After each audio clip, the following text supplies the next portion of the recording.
성남도시개발공사의 첫 번째 사장이었던 황무성 씨는 지난 2015년 3월 임기를 채우지 못하고 물러났습니다.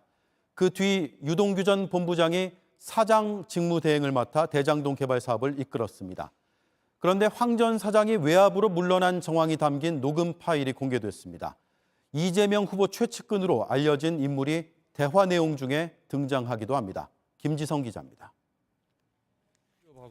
지난 2015년 2월 황무성 성남도시개발공사 초대사장 집무실에 당시 개발사업본부장 유모 씨가 찾아옵니다. 공사 내부에서 유동규 전 본부장 다음으로 실세라고 불렸던 인물입니다. 유 씨는 황 전 사장에게 사직서를 내라고 합니다.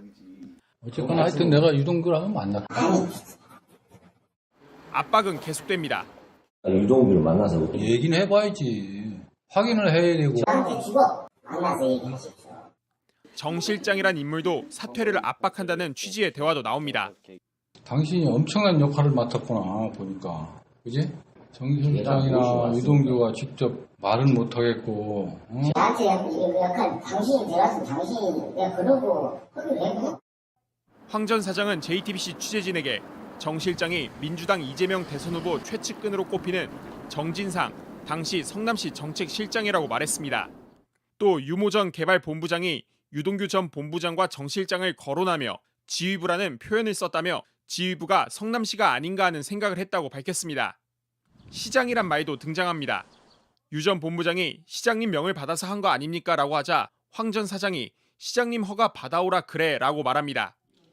당시 성남시장은 이재명 민주당 대선 후보였습니다. 대화가 이뤄진 날은 대장동 개발 민간사업자 공모 지침서를 배포하기 일주일 전이었습니다.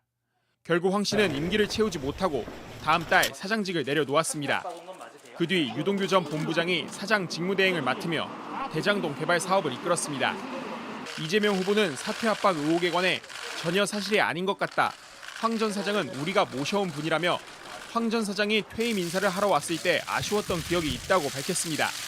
정진상 전 정책실장은 한쪽의 일방적인 주장으로 제가 거론되지 않았으면 한다며 누구와도 황 전 사장의 거취 문제를 의논하지 않았다고 설명했습니다. 유모 전 본부장은 연락이 닿지 않았습니다.